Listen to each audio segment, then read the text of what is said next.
Right.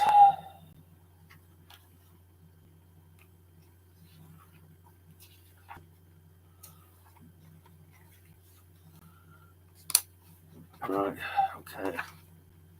Hello, folks. You haven't heard from me with. Oh, wait a minute.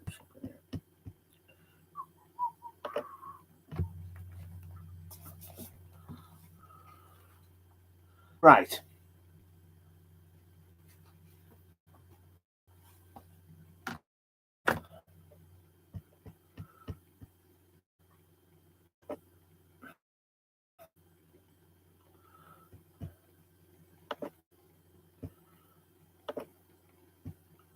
Nah.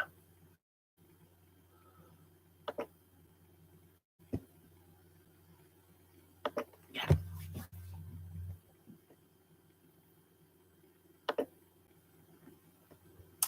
I hope this is working. It's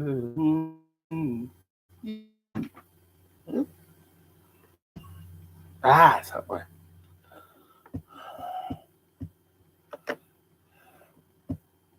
Oh, yes, there's module as well. Come on. Don't like it. You don't like it. Nah. Let's not. Cancel. Right, let's not do that then. If it won't let me have it. It's a bit weird. A bit annoying. Okay. Not ready to start just yet. I'll just show you what the book I'm taking a dramatic reading from. Won't sue me, they can start. Hopefully they won't, because Pilgrim's Progress is out of copyright. Maybe this book isn't, but the actual what's inside it is. So just bear with me. I've got a little bit of time before I need to start. As I say, I'm not going to be funny about this, folks. I'm going to be reading from this. It's going to be a dramatic reading. I'm going to try and use my voice. People might laugh. My daughter will think it is cringe. Everybody will think it is cringe. To learn from it. Right. I haven't put down a countdown. That's annoying. Nobody's chatting yet, but nobody knows I'm here, so why should they? I might be doing this quite often, so there you go. Come on. It's just an experiment. Might not work. Might try another one next week. Might try another one straight after this one. It depends. I've got to find books that the contents are out of copyright. Okay. Counting down to it, isn't it now? Or somehow it's counting. Here we are. We're started. Right. The Pilgrim Progress by John Bunyan. In the similitude of a dream. As I walked through the wilderness of this world, I alighted on a certain place where there was a den, and I lay me down in that place to sleep. And as I slept, I dreamed a dream. I dreamed, and behold, I saw a man clothed with rags, standing in a certain place, with his face from his own house, a book in his hand, and a great burden upon his back. I looked and saw him open the book and read therein, and as he read, he wept and trembled, and not being able to longer contain, he brake out with a lamentable cry, saying, "What shall I do?"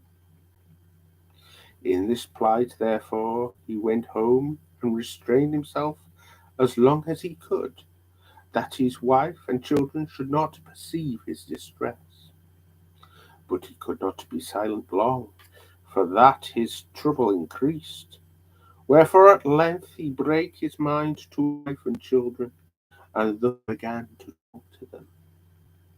O my dear wife, said he, and you the children of my bowels, I your friend, am in myself undone by reason of a burden that lieth hard upon me.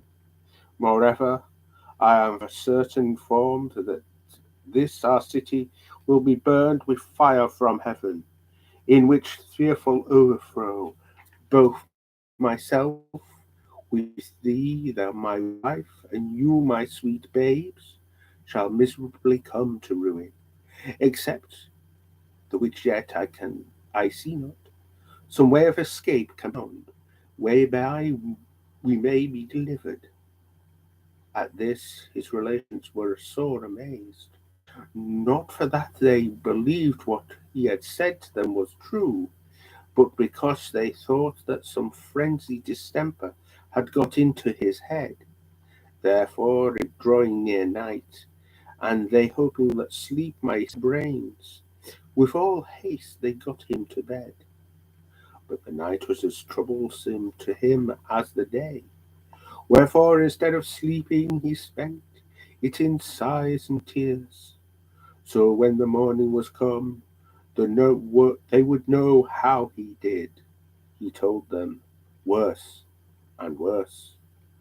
He also set to talking to them again, but they began to be hardened. They also thought to drive away his distemper by harsh and surly carriages to him. Sometimes they would deride, sometimes they would chide, and sometimes they would quite neglect him. Wherefore he began to retire himself to his chamber, to pray for and pity them, and to also condole his own misery. He would walk solitarily in the fields, sometimes reading and sometimes praying, and thus for some days he spent his time. Now I saw upon a time, when he was walking in the fields, that he was, as he was wont, reading in his book, and greatly distressed in his mind. And as he read, he burst out, as he had done before, crying, what shall I do to be saved?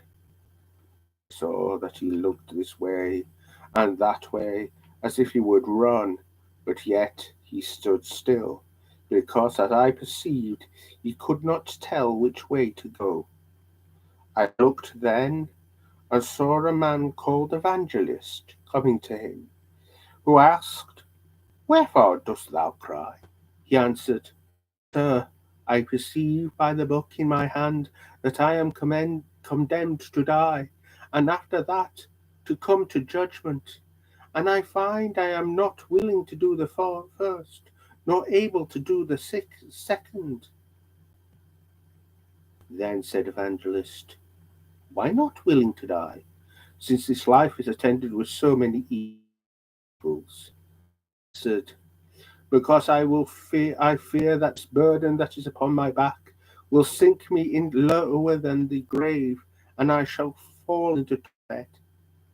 And sir, if I be not fit to go to prison, I am not fit, I am sure, to go to judgment, and from thence to execution.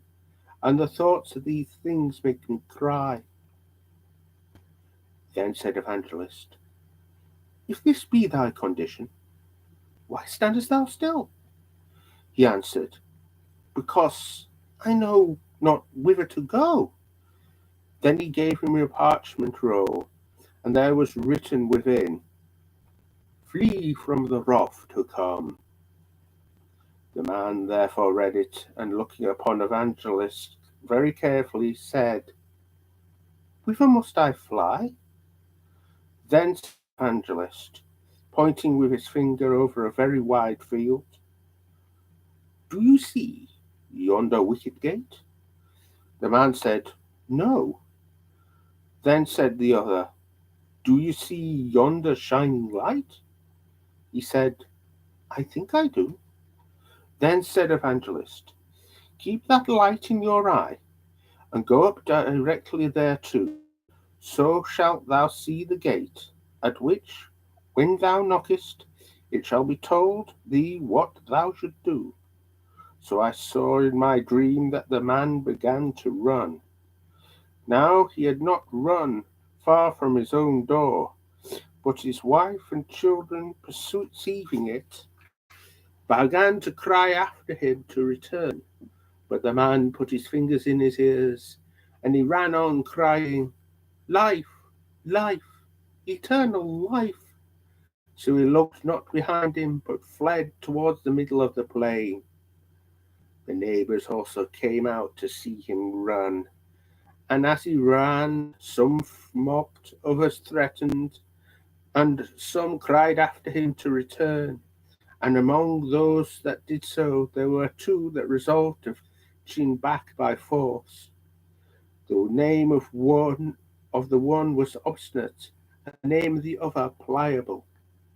Now by this time the man was got a good distance from them, but however they were resolved to pursue him, which they did, and in a little time they overtook him. Then said the man, Neighbours, wherefore are you come? They said, To persuade you to go back with us. But he said, That can by no means be. You dwell, said he, in the city of destruction, the place also where I was born. I see it to be so, and dwelling there sooner or later, you will sink lower than the grave, in the place that burns with fire and brimstone. Be content, good neighbours, and go along with me. What? Said Obstinate, and leave our friends and our comforts behind us? Yes, said Christian, for that was his name, because all which that you shall forsake is not worthy to be compared with a little of that which I am seeking to enjoy. And if you will go along with me and hold it, you shall fare as I myself. For there where I go, it is enough and to spare. Come away and prove my words. What are the things you seek, since you leave all the world to find them? I seek an inheritance incorruptible, undefiled, and that fadeth not away, and it is laid up in heaven and safe there, to be bestowed at the time appointed on them that diligently seek it. Read it so, if you will, in my book. Tush, said the Obstinate, away with your book. Will you go back with us or no? No, not I, said the other, for I have laid my hand to the plough. Come then, neighbour pliable, let us turn again and go home without him. There is a company of these crazy-headed coxcombs that, when they take a fancy by the end, are wiser in their own eyes than 7 men that can render a reason. Then said Pliable, Don't revile. If what the good Christian says is true, the things he looks after are better than ours. My heart inclines to go with my neighbour. What? More fools still? Be ruled by me and go back. Who knows whether such a brain-sick fellow will lead you? Go back, and be wise. Nay, but do thou come with thy neighbour Pliable. There are such things to be had which I spoke of, and many more glories besides. If you believe not me, read here in this book, for the truth is what is expressed therein. Behold, all is confirmed by the blood of him that made it. Well, neighbour Obstinate, said Pliable, I begin to come to a point. I intend to go along with this good man, and to cast in my lot with him. But, my good companion, do you know the way to this desired place? I am directed by a man, whose name is Evangelist, to speed me to a little gate that is before us, where we shall receive instructions about the way. Come then, good neighbour, let us be going. Then they went both together. And I will go back to my place, said Obstinate. I will be no companion of such misled, fantastical fellows. Now I saw in my dream that when Obstinate was gone, Christian and Pliable went talking over the plain, and thus they began their discourse.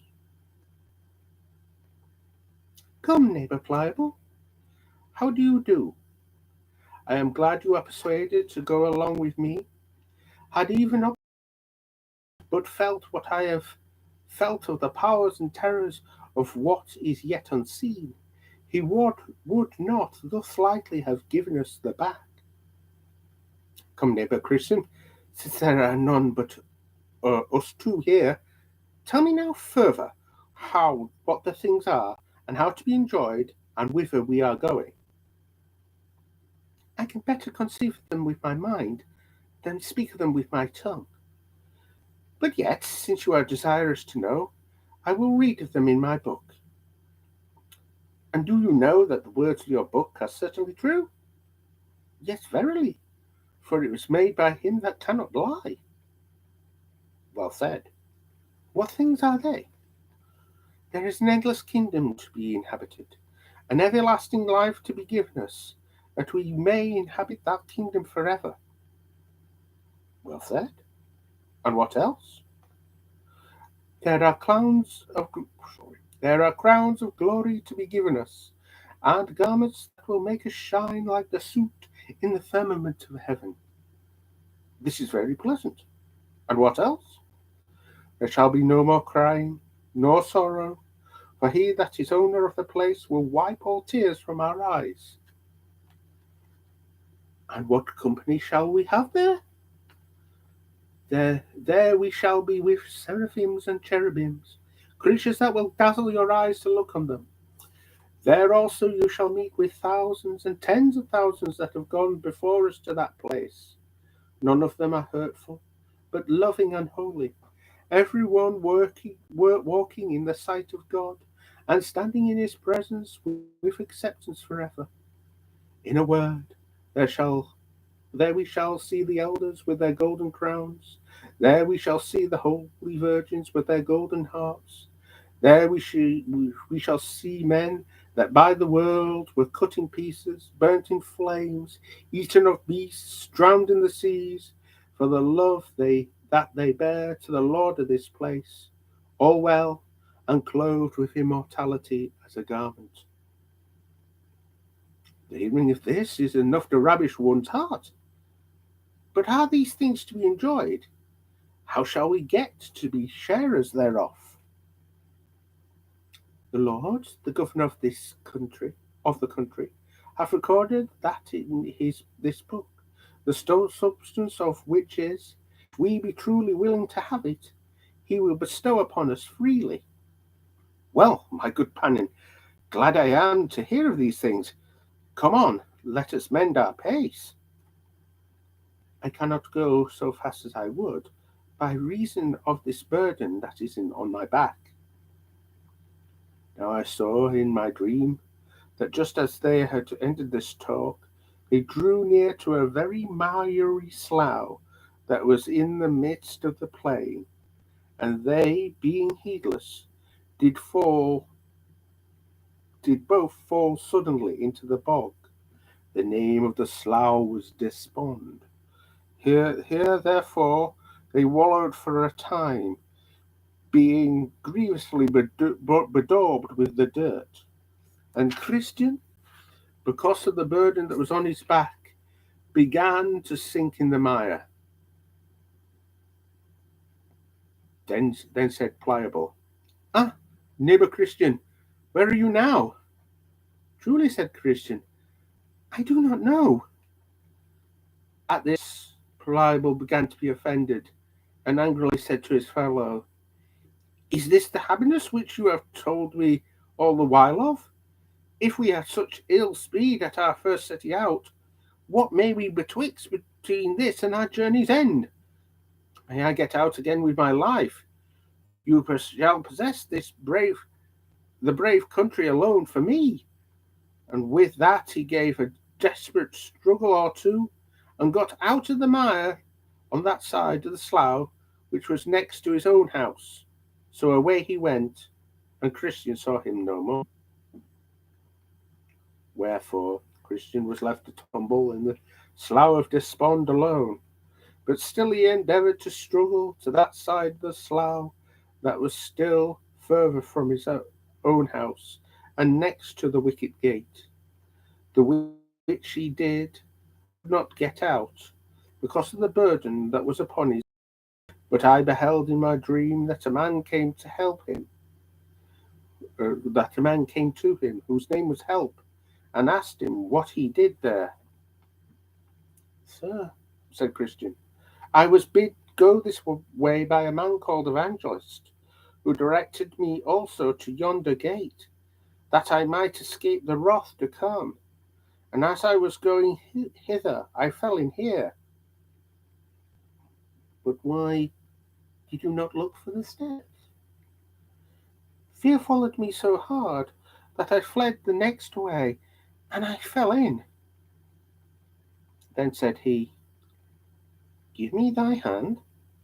So he gave him his hand, and drew him out, and set it upon him on sound ground, and bid him go on his way.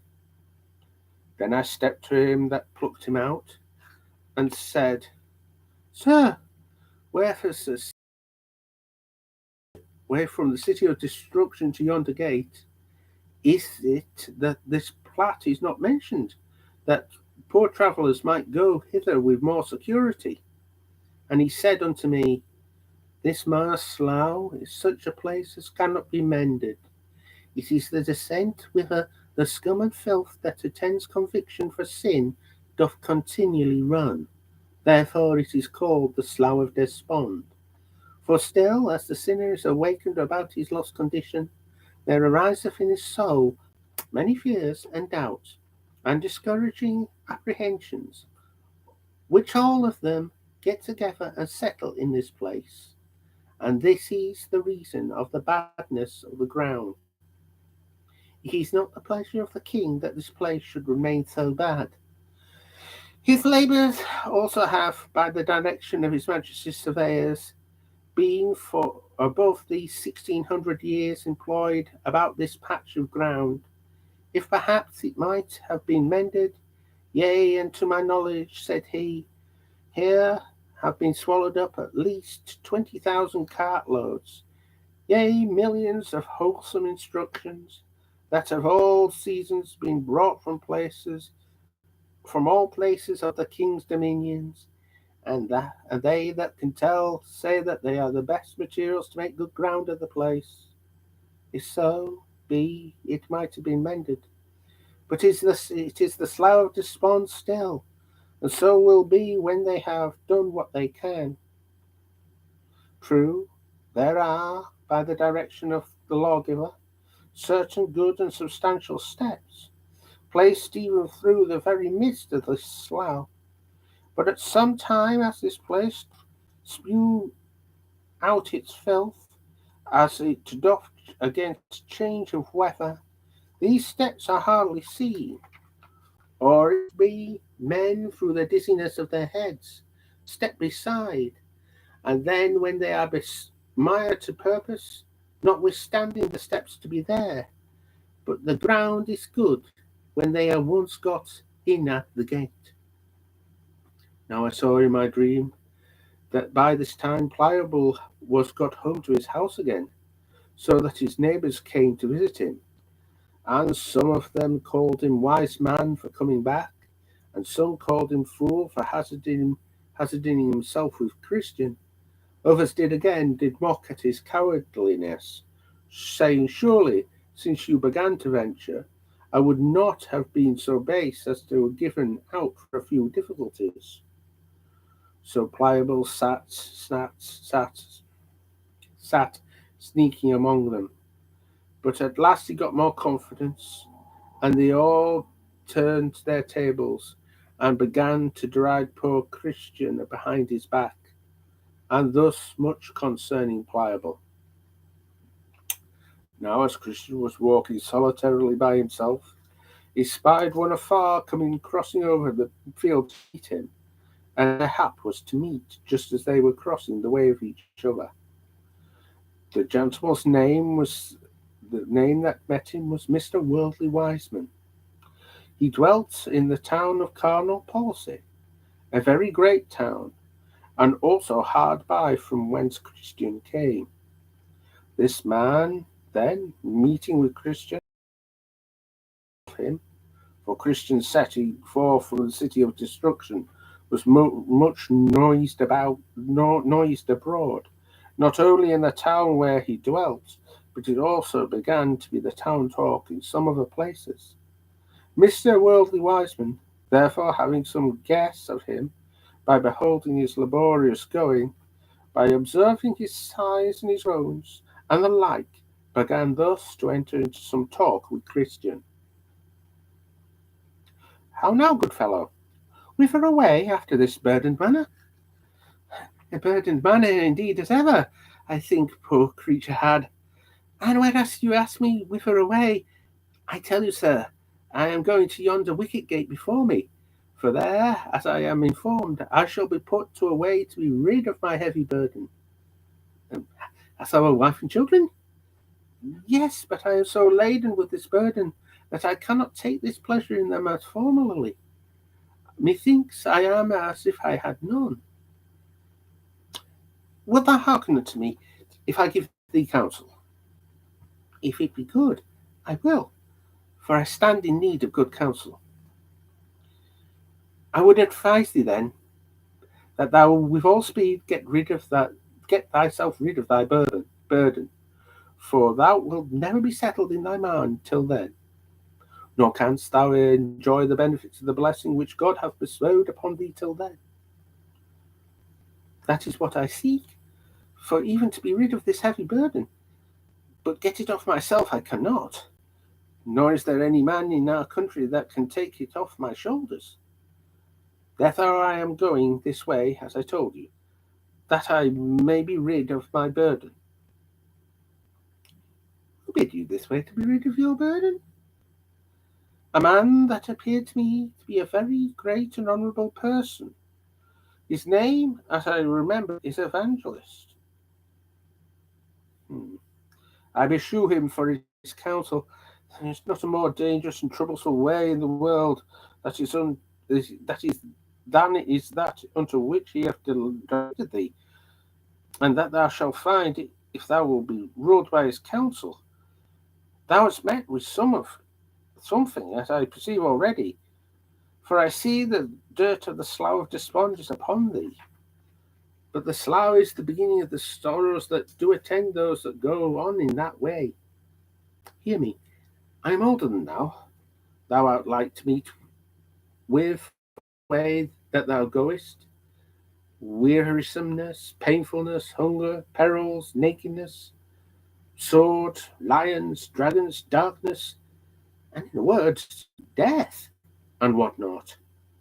These things are certainly true, having been confirmed by many testimonies. And why should a man so carelessly cast away himself by giving heed to a stranger? Why, sir, this burden upon my back is more terrible to me than are all these things which you have mentioned. Nay, methinks I care not what I meet with in the way, if so be I can also meet with deliverance from my burden. How camest thou by the burden at first? By reading this book in my hand. Also, and it has happened unto thee as to other weak men, who meddling with things too high for them, do suddenly fall into thy distractions, which distractions do not only unman men, as thine, as I perceive have done thee, but they run upon them and desperate adventures to obtain what they know what. I know what I would obtain, to ease from my heavy burden. But why wilt thou seek for ease this way, seeing with so many dangers attended?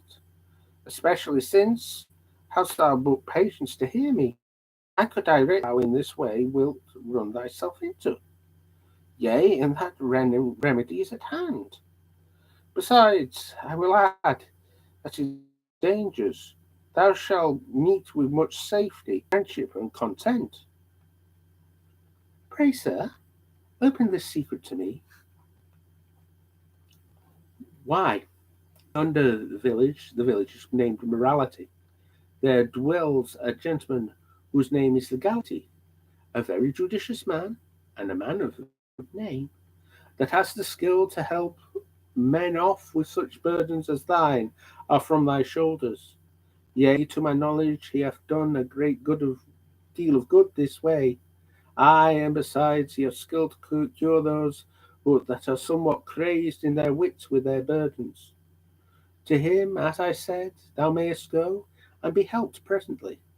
His house is not quite a mile from this place, and if he should not be at home himself, he has a pretty young man to his son, whose name is Civility, that can do it, to speak of, as well as the old gentleman himself. There I say that thou mayest be eased of thy burden, if thou art not minded to go back to thy former habitation, as indeed I would not wish thee. Thou mayest send for thy wife and children to thee to this village, where there are houses now empty, one of which thou mayest have at reasonable rates. Proving there is also cheap and good, and that which will make thy life the more happy is, to be sure, there thou shalt live by honest neighbours in credit and good fashion. Now was Christian somewhat at a stand, but presently he concluded, Is this be true, which this gentleman hath said? My wisest course is to take his advice. This he further spoke. Sir, which is my man to this honest man's house? Do you see yonder high hill? Yes, very well. By that hill you must go, and the first house you come to is his. So Christian turned out to Mr. Legality's house for help. But behold, when he was got now hard by the hill, it seemed so high, and also that the side of it that was next the wayside did hang so much over, that Christian was afraid to venture further, lest the hill should fall on his head. Therefore he stood still, and wotted not what to do. Also his burden now seemed heavier to him than when he was in his way. There also came flashes of fire out of the hill, that made Christian afraid that he should be burned. Here therefore he sweat and did quake for fear. And now he began to be sorry that he had taken Mr. Worldly Wiseman's counsel. And with that he saw Evangelist coming to meet him, at the sight also of whom he began to blush for shame. So Evangelist drew nearer and nearer, and coming up to him, he with a severe and dreadful countenance, and thus began to reason with Christian. What dost thou here, Christian? Said he. At which Christian knew not what to answer, wherefore at present he stood speechless before him. Then said Evangelist further, Art not thou the man that I found crying without the walls of the city of destruction? Yes, sir, I am the man. Did I not direct thee to the way to the little wicket gate? Yes, dear sir, said Christian. How then that thou so art quickly turned aside? For thou art now out of the way. I met with a gentleman so soon as I got over the slough of despond, who persuaded me that I might, in the village before me, find take off my burden. What was he? He looked like a gentleman and talked much to me, and got me at last to yield. So I came hither. But when I beheld the hill how it and how it hangs over the way, I suddenly made a stand, lest it should fall on my head. What said that gentleman to you? Why, he asked me whither I was going, and I told him. And what said he then?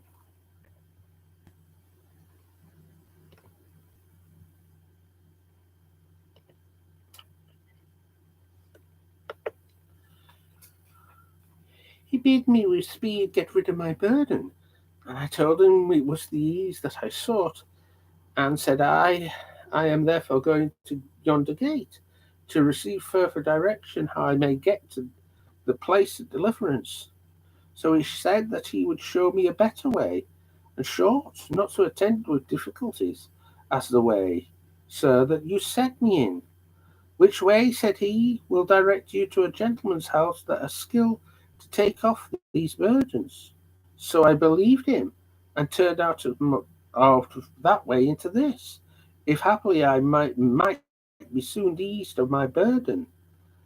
But when I came to this place, and beheld things as they are, I stopped for fear, as I said, of danger. But now, but I now know not what to do. Then said Evangelist, stand still a little, that I may show the works of God. So he stood trembling. Then said Evangelist, see that ye refuse him not him that speaketh. For if they escaped not who refused him that spake on earth, much more shall not we escape, if we turn away from him that speaketh from heaven. He said moreover, now the just shall live by faith. But if any man draw back, my soul shall have no pleasure in him. He thus he also thus he also did thus apply them. Thou art the man that art running into this misery. Thou hast begun to reject the counsel of the Most High, and to draw back thy foot from the way of peace, even almost to the hazarding of thy perdition. Then Christian fell down at his foot as dead, crying, woe with me, for I am undone. At the sight of which the evangelist caught him by the right hand, saying, all manner of sin and blasphemy shall be given unto men. Be not faithless, but believing. Then did Christian again a little revive, and stood up trembling, as at first before Evangelist.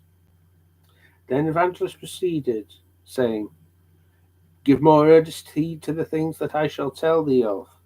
I now show you thee who it was that deluded thee, and who it was to whom he sent thee. That man that met thee is one worldly wise man, and rightly so he is called, partly because he saveth only the doctrine of this world. Therefore he always goes to the town of morality to church, and partly because he loveth that doctrine best, because it saveth him from the cross, and because he is of this carnal temper, therefore he seeketh to prevent my ways, though there are three things in this man's counsel that thou must utterly abhor. 1. He's turning thee out of the way. 2. He's labouring to render the cross odious to thee. And 3. He's setting thy feet in that way that leadeth unto the administration of death. First thou must abhor his turning thee out of the way, and thine own consenting thereto. For this is to reject the counsel of God for the sake of the counsel of a worldly wise man. The Lord says, strive to enter in at the strait gate, the gate which I send thee. For strait is the gate that leadeth unto life, and few there be that find it. From this little wicket gate, and from the way thereto, hath this wicked man turned thee, to the bringing of thee almost to destruction. Hate, therefore, his turning thee out of the way, and abhor thyself for hearkening to him. Secondly, thou must abhor his labouring to render the cross odious unto thee. for thou art to prefer it before the treasures in Egypt. Besides, the King of glory hath thee, that he had will save his life shall lose it. And he that cometh after me, and hateth not his father and mother and wife and children and brethren and sisters, yea, and his own life also, he cannot be my disciple.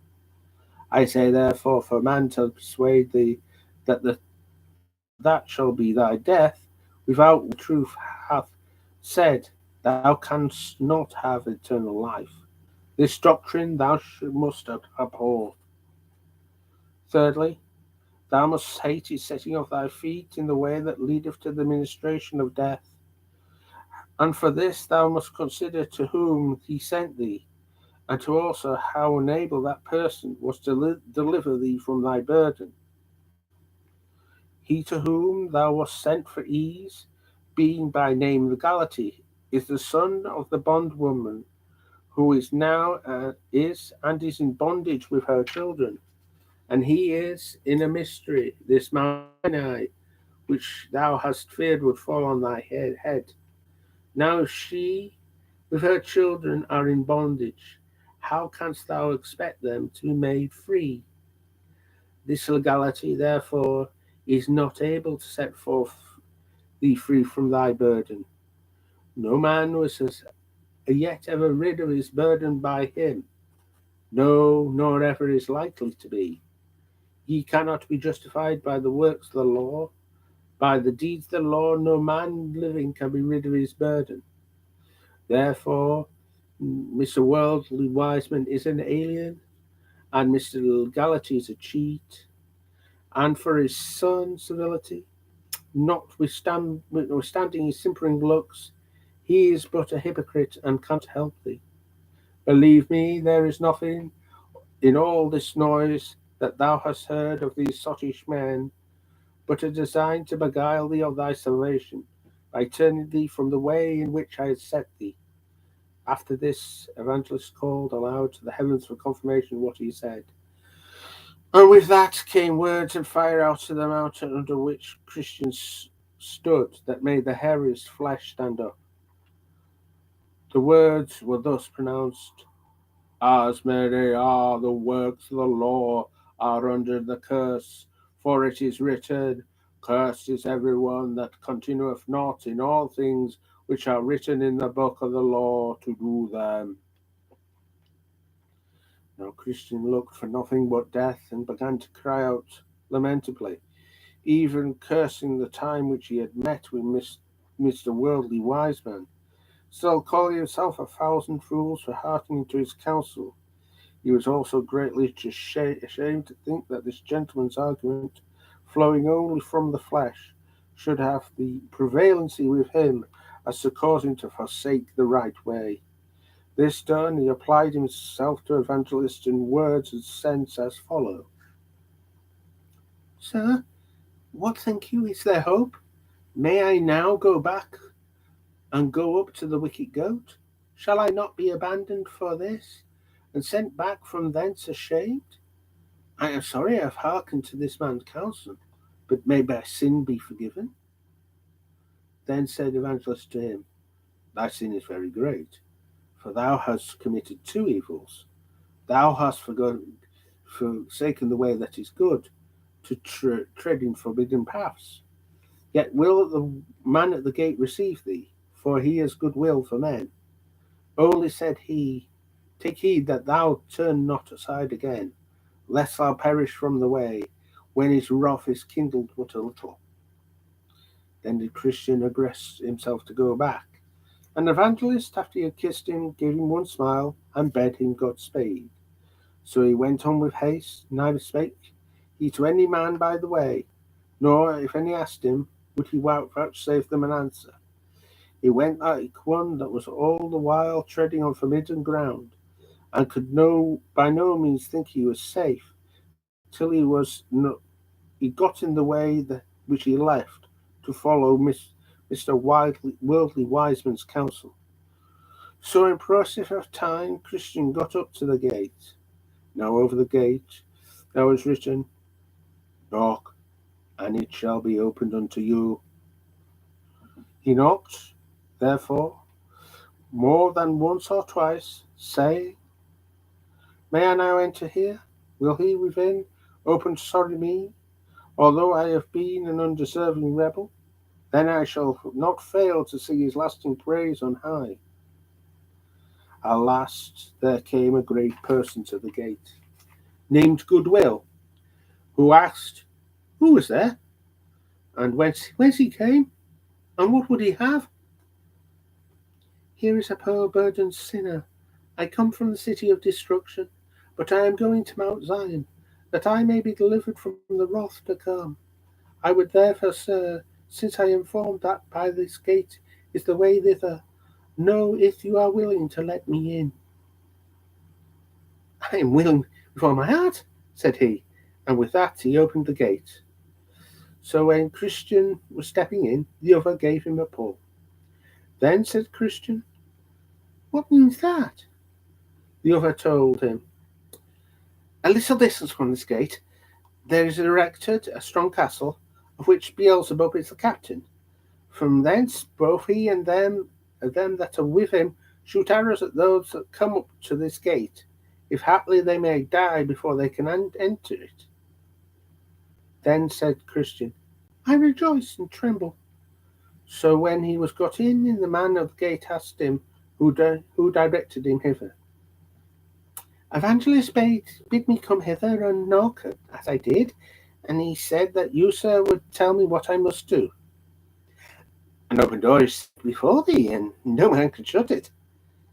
Now I begin to reap the benefits of my hazard. But how is it you came alone? Because none of my neighbours saw their danger as I saw mine. Did any of them know of your coming? Yes, my wife and children saw me at the first, and called after me to turn again. Also some of my neighbours stood crying and calling after me to return. But I've put my fingers in my ears, and so came on my way. But did none of them follow you, to persuade you to go back? Yes, both obstinate and pliable. But when they saw they could not prevail, obstinate came railing back, but pliable came with me a little way. But why not he come through? We indeed came both together, until we came at the slough of despond, into which we also suddenly fell. And there was my neighbour, pliable, discouraged, and would not adventure further. Wherefore, getting out again on that side next to his own house, he told me I should possess the brave country alone for him. So he went his way, and I came mine. He after obstinate, and I will to this gate. Then said Goodwill, Alas, poor man, is the celestial glory of so small esteem with him that he counteth not worth running the hazards of few difficulties to obtain it? Truly, said Christian, I have said the truth of pliable, and if I should also say all the truth of myself, it will appear there is no better meant betwixt him and myself. It is true he went back to his own house, but I also turned aside to go in the way of death, being persuaded thereto by the cardinal arguments of one worldly wise man. Oh, did he light upon you? What? He would have used sought for ease at the hands of Mr. Legality? They are both of them very cheats. But did you take his counsel? Yes, as far as I durst. I went to find out Mr. Legality until I thought that the mountain that stands by his house would have fallen upon my head, wherefore I was forced to stop. That mountain has been the death of many, and will be the death of many more. It is well you escaped it by being dashed to pieces. I know not what had become of me there, had not Evangelist happily met me again, as I was musing in the midst of my dumps. But it's God's mercy that he came to me again, for else I had never come hither. But now I am come, such a one as I am, more fit indeed for death by that mountain than thus to stand talking with my lord. But oh, what a favour is this to me, that I am yet admitted entrance here. Objections against any, notwithstanding all that they have done before they came hither, they are in no wise cast out. And therefore, good Christian, come a little way with me, and I will teach you about the way thou must go. Look before thee. Dost thou see this narrow way? That is the way thou must go. It was cast up by the patriarchs, prophets, Christ and his apostles, and it is as straight as a rule can make it. This is the way that thou must go. But, said Christian, are there no turnings or windings by which a stranger may lose his way? Yes, there are many ways, but down upon this, and they are crooked and wide. But thus thou mayst distinguish the right from the wrong, the right only being straight and narrow. Then I saw in my dream that Christian asked him further if he could not help him with the burden that was upon his back, for as yet he had not got rid thereof, nor he could by any means get it off without help. He told him, as thy burden, bear it until thou comest to the place of deliverance, for there it will fall from thy back of itself.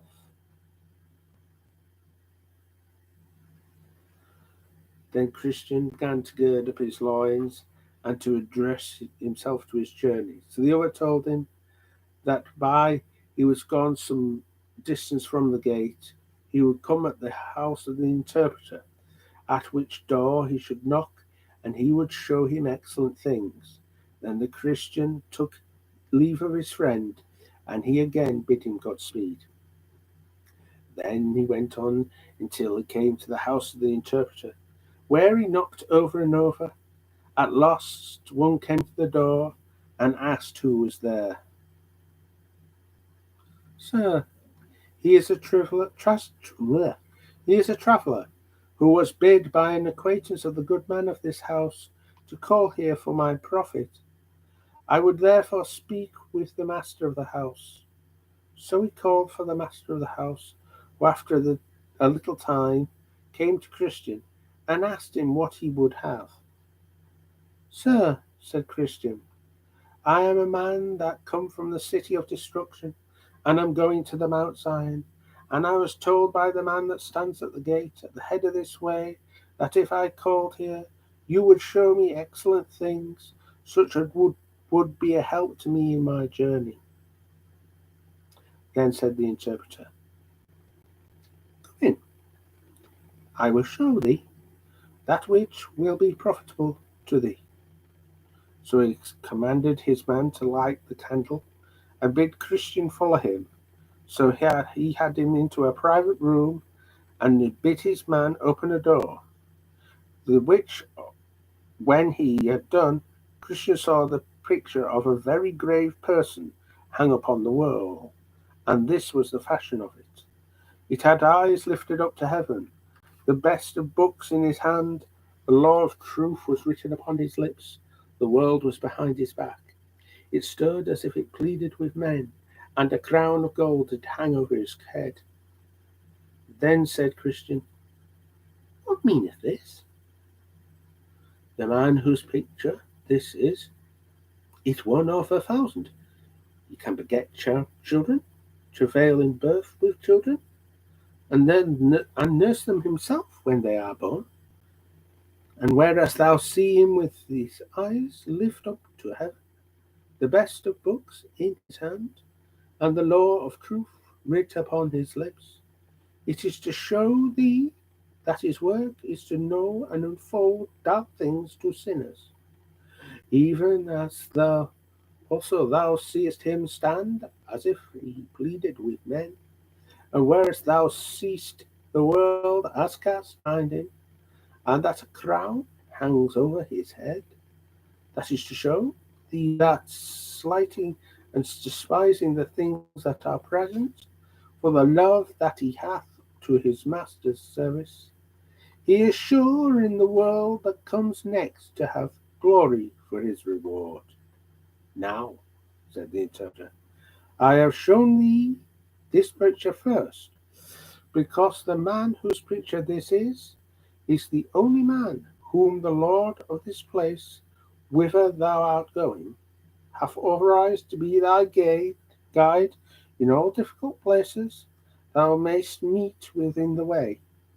Therefore, take good heed to what I have showed thee, and bear well in thy mind what thou hast seen, lest in thy journey thou meet with some that pretend to lead thee right, but their way goeth down to death. Then he took him by the hand and led him to a very large parlour that was full of dust, because never swept, the which, after he had reviewed a little while, the interpreter called for a little man to sweep. Now, when he began to sweep, the dust began so abundantly to fly about that Christian had almost therewith been choked. Then said the interpreter to a damsel that stood by, Bring hither the water, and sprinkle the room. The which, when she had done it, it was swept and cleaned with pleasure. Then said Christian, What means this?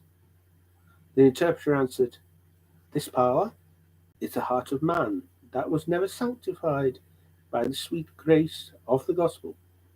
The dust is his original sin and inward corruptions that have defiled the whole man. He that began to sweep at first is the law, but she that brought water and did sprinkle it is the gospel. Now, whereas you sawest that so soon as the first began to sweep, the dust did so fly about that the room by him could not be cleansed, but that thou wast almost choked therewith.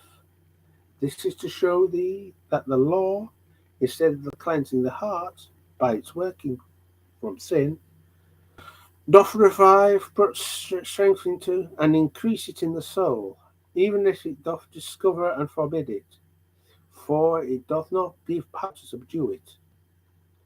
Again, as thou sawest, the damsel sprinkled the room with water, upon it was cleansed with pleasure. This is to show thee that when the gospel comes in the sweet and precious in the heart, then, I say, even as thou sawest the damsel lay the dust by sprinkling the floor with water, so is sin vanquished and subdued, and the soul made clean through the faith of it, and consequently fit for the King of glory to inhabit. I saw moreover in my dream that the interpreter took him by the hand, and had him to a little room, where sat two little children, each one in his chair. The name of the eldest was Passion, and the name of the other Patience. Patience seemed to be much discontented, but Patience was very quiet. When then Christian asked, What is the reason of the discontent of Passion? The interpreter answered, The governor of them would have them stay, but for his best things, till the beginning of next year. But he will have all now. But Patience is willing to wait. Then I saw that one came to Passion, and brought him a bag of treasure, and poured it down at his feet, the which he took and rejoiced therein, and withal laughed Patience to scorn. But I beheld but a while, and he had lavished all away, and he had nothing left him but rags.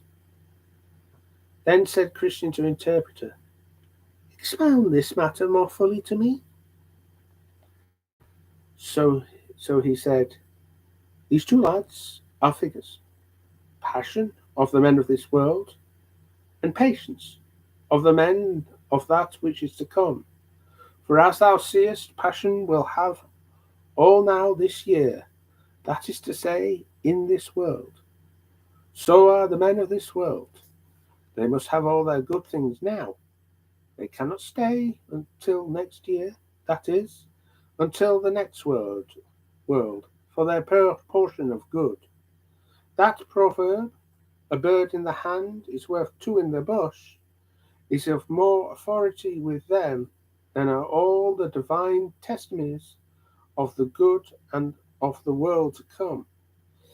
But as thou sawest that he had quickly lavished away, and had presently left him nothing but rags, so it will be with all such men at the end of the world. Then said Christian, now I see that patience has been the best wisdom, and that among many accounts, first that he stays for the best things, second also because he will have the glory of his when the other has nothing but rags. Nay, you may add another to wit. The glory of the next world will never wear out, but these are suddenly gone. Therefore, passion had not so much reason to laugh at patience, because he has had his good things first, as patience will have to laugh at passion, for he has had his best things last. For first must give place to last, because last must have his time to come. But last give place to nothing, for there is not another to succeed. He therefore that hath his portion first must needs have time to spend it. But he that hath his portion last must have it lastingly. Therefore it is said of Dives, thou in thy lifetime receivest thy good things, and likewise Lazarus evil things. But now he is comforted, and thou art tormented. Then I perceive it is not best to covet things that are now, but wait for things to come. You say the truth. For the things which are seen are temporal, but the things which are not seen are eternal. But though this be so, yet things present and our fleshly appetite are such neighbours one to another, and again, because things to come and carnal sense are such strangers to one another, therefore it is that the first of these so suddenly fall into amity, and that distance is so continued between the second. Then I saw in my and led it to a place where there was a fire burning upon against a wall, and one standing by it, always casting much water upon it to quench it. Yet did the fire burn higher and hotter. Then said Christian, what means this? The interpreter answered, this fire is the work of grace that is wrought in the heart. He that casts water upon it to extinguish and put it out is the devil. But in that thou seest the fire, notwithstanding, burn higher and hotter, thou shalt also see the reason of that. So he had him about to the backside of the wall, where he saw a man with a vessel of oil in his hand, of which he did also continually cast, but secretly, into the fire. Then said Christian, what is the meaning of this? The interpreter answered, this is Christ, who continually, with the oil of his grace, maintains the work already begun in the heart, by the means of which, notwithstanding what the devil can do, the souls of his people prove gracious still. And in that thou sawest that the man stood behind the wall to maintain the fire, that is to teach thee that it is hard for the tempted to see how this work of grace is maintained in the soul. I also saw that the interpreter took him again by the hand and led him to a pleasant place, where was builded a stately palace, beautiful to behold, at the sight of which Christian was greatly delighted. He saw upon the top thereof certain persons walking, who were all clothed in gold. Then said Christian, May we go in hither? Then the interpreter took him, and led up to the door of the palace. And behold, at the door stood a great company of men, as desirous to go in, but durst not. There also sat a man at a little distance from the door, at a table side, with a book and his inkhorn before him, to take the name that should have entered therein. He saw that in the doorway stood many men in armour to keep it, being resolved to do to the men that would enter what hurt and mischief they could. Now was Christian somewhat in amaze. At the last, when every man started back for fear of the armed men, Christian saw a man of very stout countenance come upon the man sat there to write, saying, Set down my name, sir. The which, when he had done, he saw the man draw his sword and put a helmet on his head, and rush towards the door upon the armed men, who laid upon him with deadly force. But the man, not at all discouraged, fell to cutting and hacking most fiercely. After he had received and given many wounds to those that had attempted to keep him out, he cut his way through them all, and pressed forward into the palace, at which there was a pleasant voice heard from those that were within, even of those that walked upon the top of the palace, saying, come in, eternal glory thou shalt win. So he went in, and was clothed with such garments as they. Then Christian smiled and said, I think verily I know the meaning of this. Now, said Christian, let me go hence. Nay, stay, said the interpreter, since you have shown thee a little more, and after that thou shalt go on thy way. So he took him by the hand again, and led him to a very dark room, where there sat a man in an iron cage. Now the man, to look on, seemed very sad. He sat with his eyes looking down to the ground, his hands folded together, and he sighed as if he would break his heart. Then said Christian, What means this? At which the interpreter bid him talk with the man. Then Christian said to the man, What art thou? The man answered, I am what I was not once. Who was thou once? The man said, I was once a fair and flourishing professor, both in my own eyes and also in the eyes of others. I once was, as I thought, fair for the celestial city, and even then joy at the thoughts that I should get thither. Well, what art thou now? I am now a man of despair, and I am shut up as in this iron cage. I cannot get out, oh now I cannot. But how thou camest to be in this condition? I left off watch and be sober. I laid the reins upon the neck of my lusts. I sinned against the light of the world and the goodness of God. I have grieved the Spirit, and he is gone. I tempted the devil, and he is come to me. I have provoked God to anger, and he is left me. I have so hardened my heart that I cannot repent. Then said Christian to the interpreter, But is there no hope for such a man as this? Ask him, said the interpreter. Then said Christian, Is there no hope? But you must be kept in the iron cage of despair? No, none at all. Why? The Son of the Blessed is very pitiful. I have crucified him to myself afresh. I have despised this person. I have despised his righteousness. I have counted his blood as an unholy thing.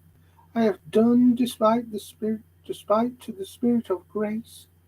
Therefore I have shut myself out of all the promises, and now there remains to me nothing but threatenings, dreadful threatenings, fearful threatenings of certain judgment, and fiery indignation which shall devour me as an adversary.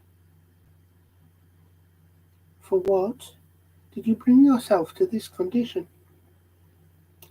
For the lusts, pleasures, and profits of this world, in the enjoyment of which I did then promise myself much delight.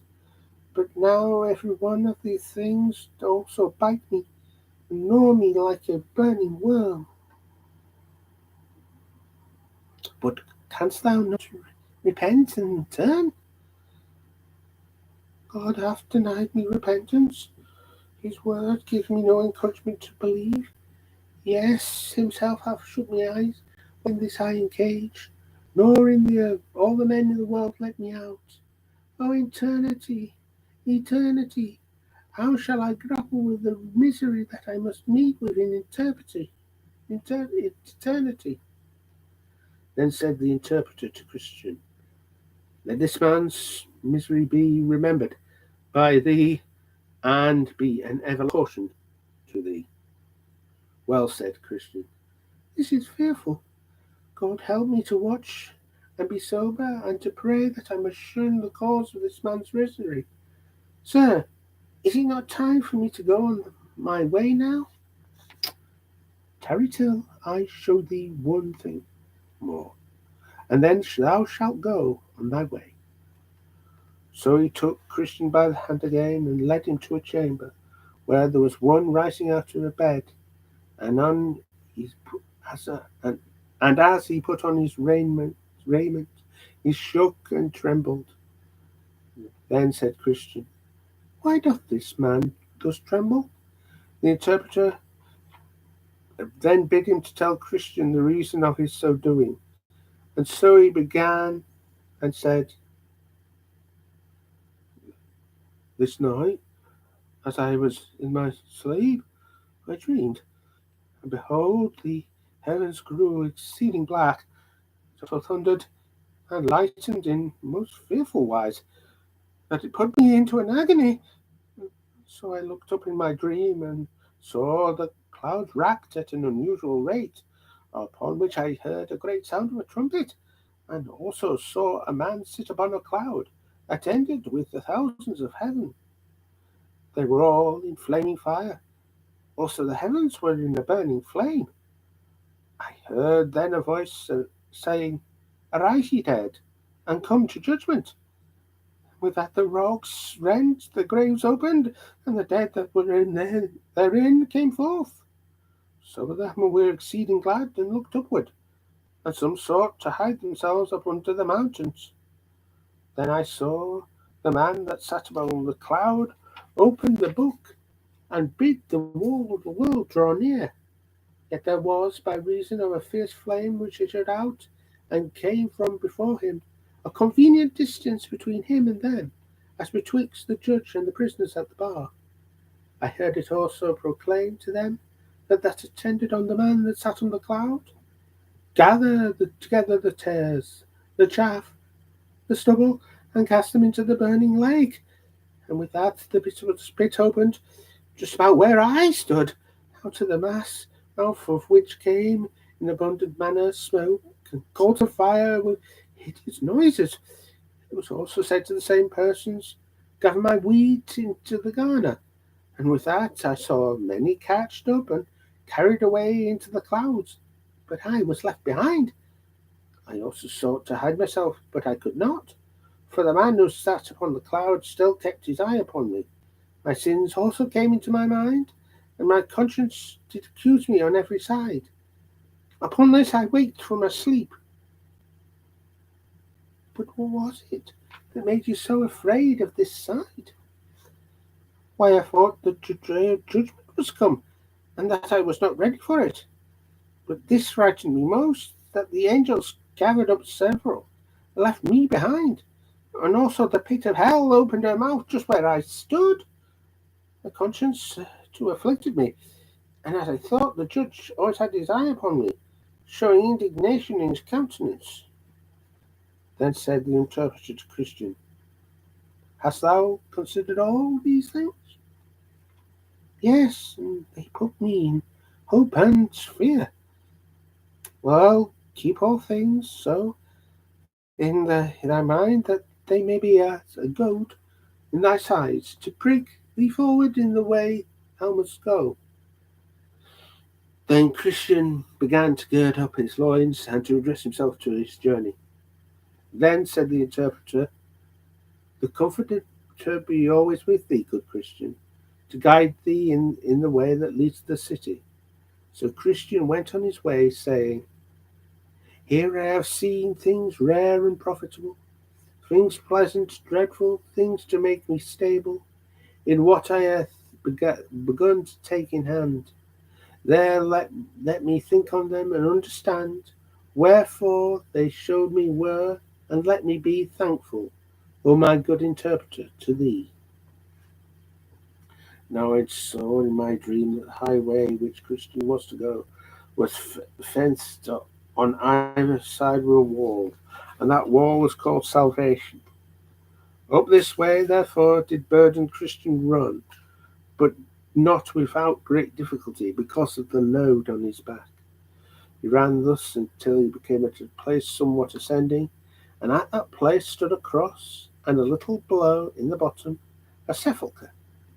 So I saw in my dream that just as Christian came up with thy cross, his burden loosed off from his shoulders, and fell from his back, and began to tumble, and so continued to do till it came to the mouth of the sepulchre, where it fell in, and saw it no more. Then was Christian glad and lightsome, and said with a merry heart, He hath given me rest by his sorrow, and life by his death. And then he stood still a while to look and wonder, for it was very surprising to him that the sight of the cross should ease him of his burden. He looked therefore and looked again, till even the springs that were in his head sent the waters down into his cheeks. Now, as he stood looking and weeping, behold, 3 shining ones came to him and saluted with him with a Peace be to thee. So the first said to him, Thy sins be forgiven thee. The servant stripped him of his rags and clothed him with change of raiment. The third also set him a mark on his forehead and gave him a roll with a seal upon it, which he bade him look on as he ran, and that he should give it in at the celestial gate. So they went their way.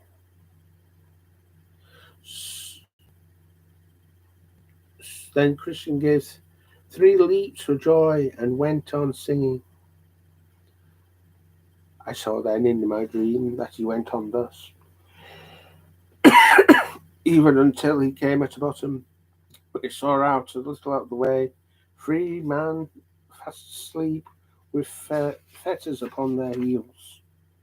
The name of the one was Simple, another Sloth, and the third Presumption.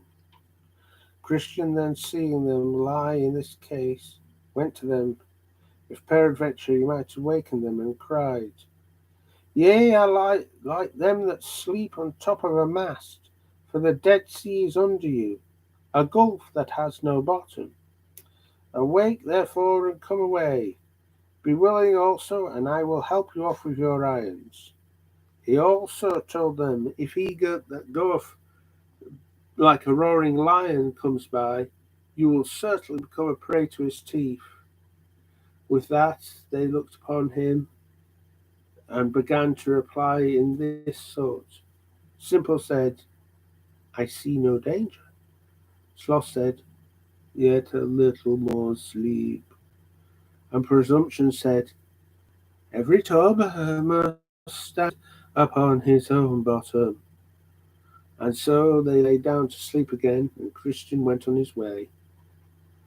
Yet he was troubled to think that men in that danger should so little esteem the kindness of him that he so freely offered to help them, both by awakening them, counselling of them, and offering to help them off with their irons.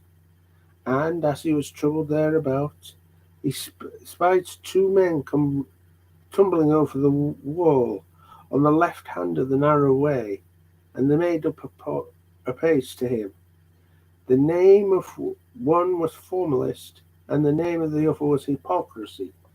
So, as I said, they drew unto him, who thus entered with them into discourse.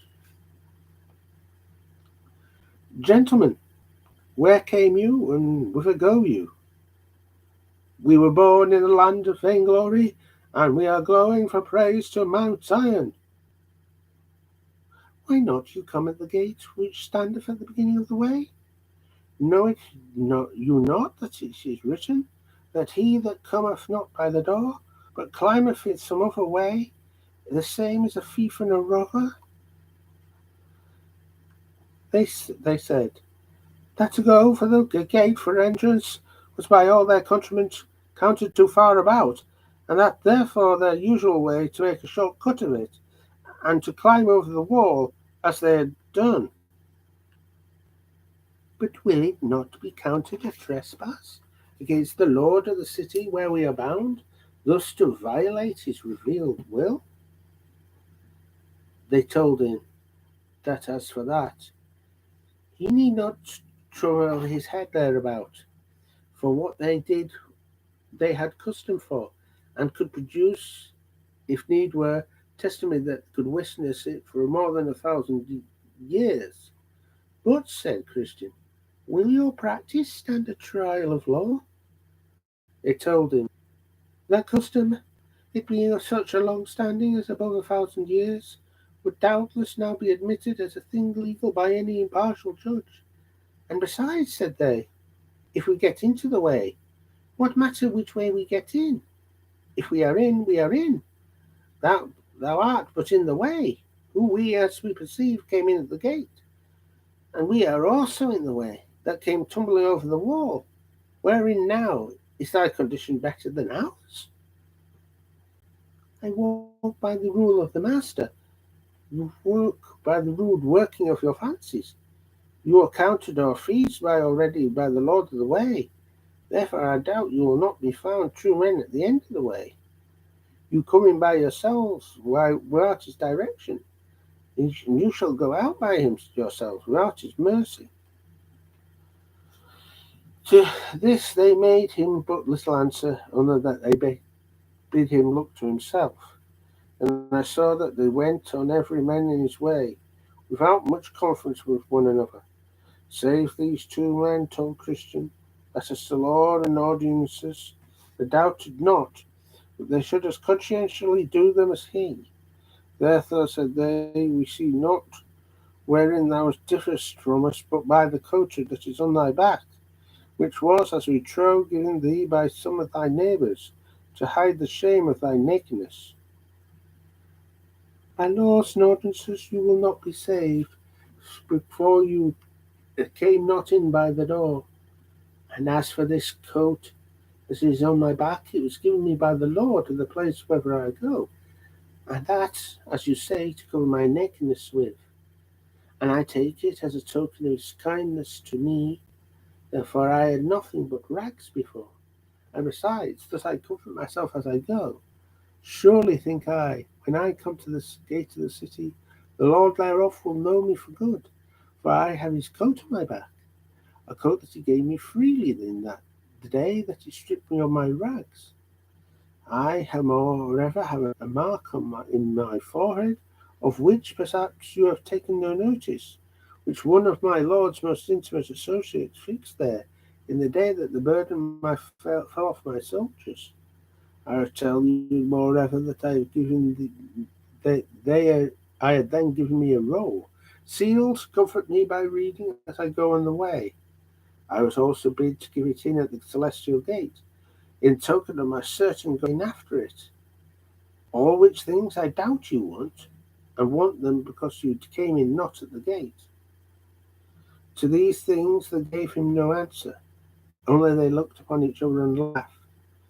Then I saw that they went on all, save that kept before, who had no more talk but with himself, and that sometimes silently and sometimes comfortably, Also, he would be often reading the roll that one of the shining rooms gave him, by which he was refreshed. I beheld them that they all went on till they came to the foot of the hill difficulty, at the bottom of which was a spring. There were also in the same place two ways besides that which came straight for the gate. One turned to the left hand, and the other to the right, at the bottom of the hill. But the narrow way lay right up at the hill, and the name of the going up the side of the hill is going called difficulty. Christian went to the spring and drank thereof to refresh himself, and began to go up the hill, saying, The hill, though high, I covet to ascend. The difficulty will not me offend, for I perceive the way to life lies here. Come pluck up heart, let neither faint nor fear. Better, though difficult, the right way to go, than wrong, though easy, where the end is woe. The other two also came to the foot of the hill.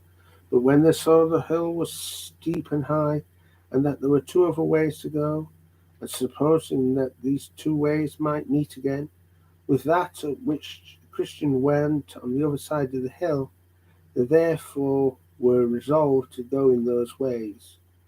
Now the name of one of those ways was danger, and the name of the other was destruction.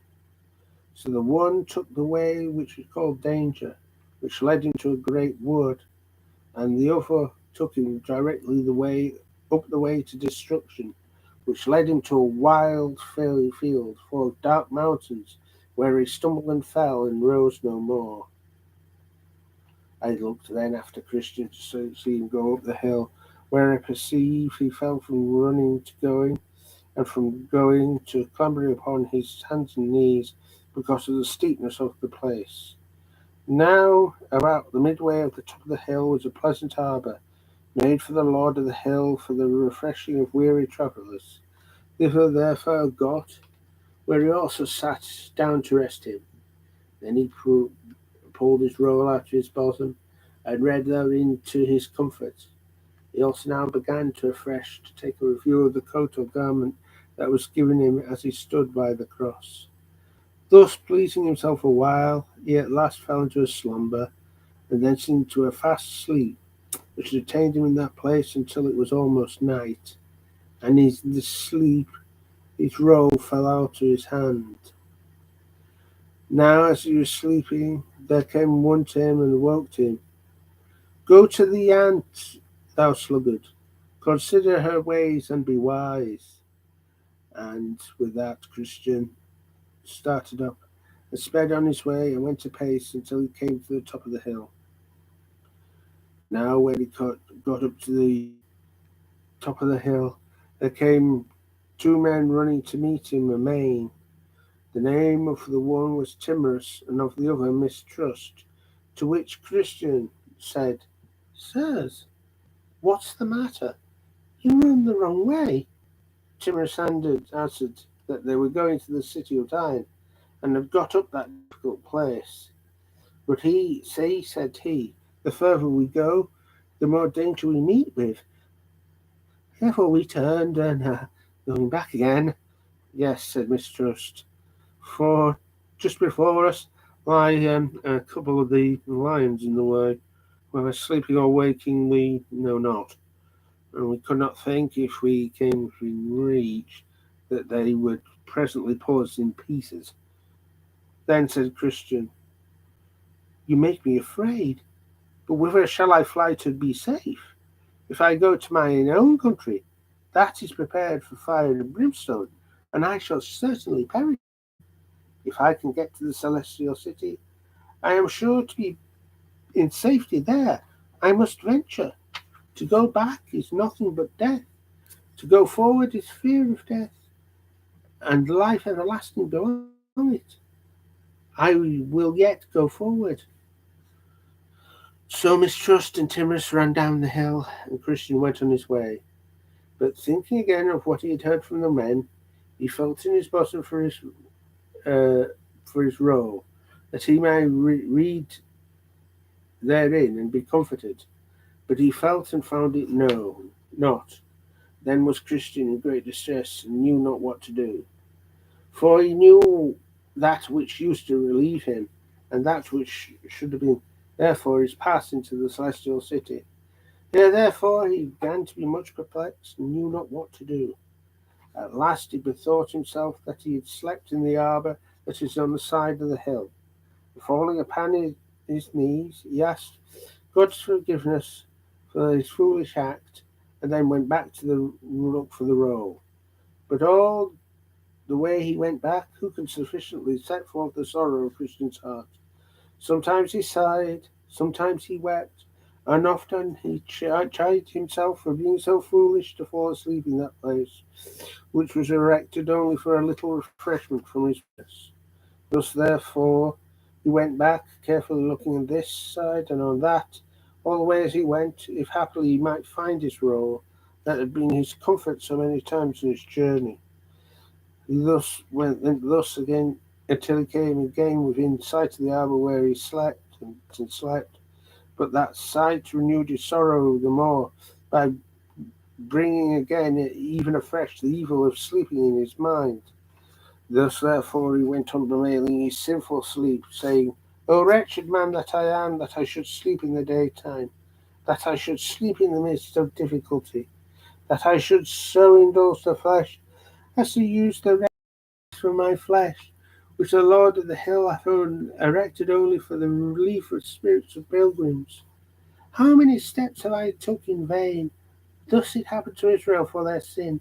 They were sent back again by way of the Red Sea, and I am made to tread those steps with sorrow, which I might have trod with delight if it had not been for this sinful sleep. How far am I to have been on my way by this time?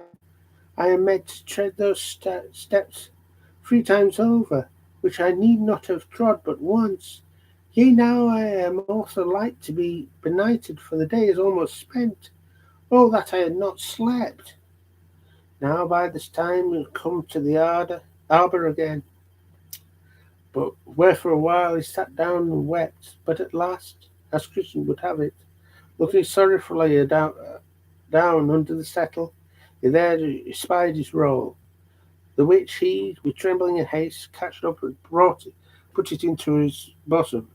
But who can tell how joyful this man was when he had got his roll again? I think I'm going to stop here. Gone on a bit long. Remind me to do this again, okay? I don't know how good this is going to go. I know it's page 47, so okay.